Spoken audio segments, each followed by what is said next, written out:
As coisas que nos mancham. Seja bem-vindo, bem-vinda aqui a mais essa meditação da poderosa Palavra de Deus. Que a graça dele esteja sobre você hoje e sempre.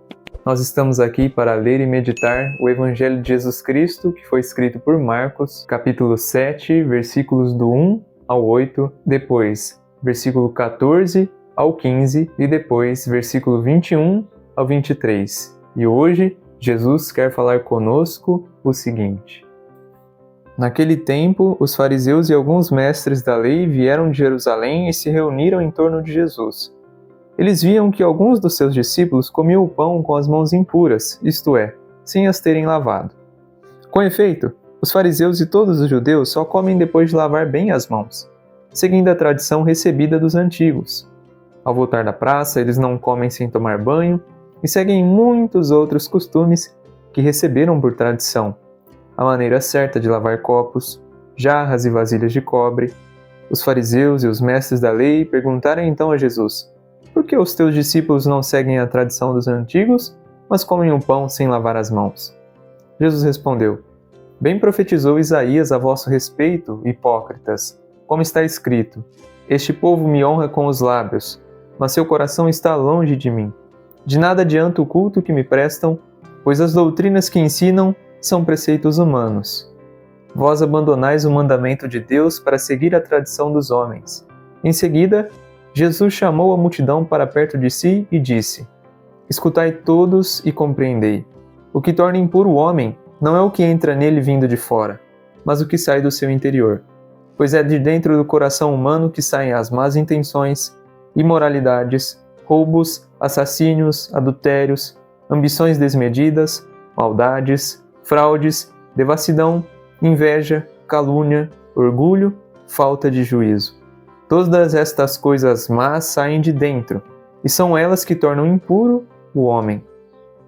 É evidente para nós que seguirmos uma tradição é algo totalmente louvável. Provavelmente você vai concordar comigo, porque na sua vida você deve seguir algumas tradições que vêm dos seus familiares. Ou seja, os nossos familiares nos ensinam várias coisas, costumes que nós carregamos por gerações e gerações, passamos para os nossos filhos, netos, bisnetos e assim por diante. Significa que a tradição ela é algo importante, principalmente quando ela vem de bons costumes. Aqui, os fariseus tinham o bom costume de lavar as mãos, de tomarem banho, de se limparem para comer o alimento, porque o alimento é algo sagrado. Jesus aqui não está negando a importância da tradição, mas o grande problema dos fariseus é que eles sobrepunhavam os mandamentos de Deus pelas tradições que eles vinham trazendo desde a antiguidade por meio dos seus antepassados. A tradição ela é muito importante, principalmente se você é de alguma família que te ensinou a tradição de que honrar pai e mãe, que além de ser um mandamento, é uma tradição que vem ensinada que nós precisamos, por exemplo, obedecer e respeitar os mais velhos. Obedecer talvez nem tanto, porque pode ser que os mais velhos também errem.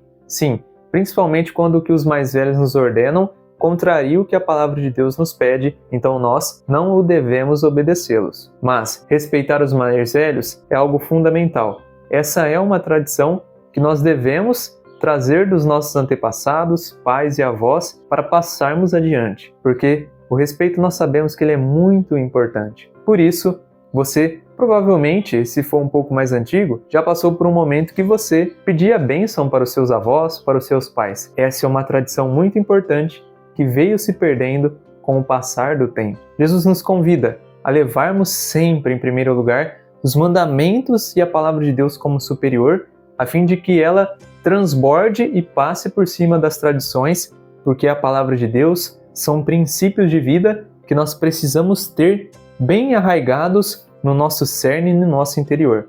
Jesus fala aqui que o coração, ele é a fonte dos males e de todos esses adjetivos negativos que ele traz para nós aqui. A inveja, alguém invejoso, rancoroso, esses adjetivos vêm lá do fundo do nosso coração que foi corrompido por causa do pecado original. Quando Jesus diz que o que suja o homem é o que sai de dentro, ou seja, o coração, quando ele fala coração nas Sagradas Escrituras, ele se refere ao cerne das emoções, vontades e desejos do ser humano, que consiste dentro da nossa mente. Lá, da nossa mente onde ela foi corrompida, é que brotam essas malícias por causa dos vestígios do pecado original, que, embora perdoado pelo batismo, ainda deixou essa marca em nós que faz com que nós tenhamos essas imperfeições, mesmo toda a criação de Deus sendo perfeita. É importante estarmos atentos naquilo que sai de dentro do nosso coração, aquelas nossas emoções que borbulham durante momentos de raiva, de ira, de inveja, porque são elas que estão brotando do nosso coração e fazendo com que nós manifestemos os desejos da carne, do pecado, que ainda marcam o nosso ser. É preciso deixar a palavra de Deus governar a nossa vida. É vivendo, prestando atenção naquilo que sai de dentro de nós, que nós conseguiremos expor aqui fora uma aparência genuína e verdadeira de filhos e filhas de Deus, na qual, dia após dia, o Espírito Santo do Senhor vem nos reconfigurando. Deus está dia após dia nos reconfigurando a imagem e semelhança de Jesus e por isso nós precisamos estar atentos à nossa consciência e sermos mestre da nossa consciência a fim de que os resquícios do pecado e todas essas coisas que Jesus citou aqui parem de fazer parte da nossa vida, mas ainda assim, se fazerem parte da nossa vida, que sejam cada vez menores e com uma frequência menor. Deus nos convida você a ir adiante, a prestar atenção no que tenta sair de dentro de você, a fim de que essas coisas não prejudiquem a sua vida e que você continue com os bons costumes, com as boas tradições, pedindo bênção para os seus pais e para os seus avós. E se você não tem costume de fazer isso, tudo bem, ensine os seus filhos a fazerem isso, porque esses costumes, essas tradições são importantes e jamais perderão seu valor, e Deus se alegrará se nós levarmos essas tradições juntos, acompanhando os princípios da palavra dele dia após dia na nossa vida. Parabenizo você por ter chegado até aqui no final desse vídeo. Significa que você, por bom costume, todos os dias busca conhecer e ouvir cada vez mais essa poderosa palavra que nos ensina a viver de modo a agradar a Deus, nosso Criador e nosso Pai. Amanhã, se Deus quiser, eu espero e desejo encontrar você aqui novamente, porque assim como uma maneira tradicional, dia após dia, nós possamos meditar a palavra de Deus e crescermos juntos na fé. Tudo de bom para você, um grande abraço e até mais.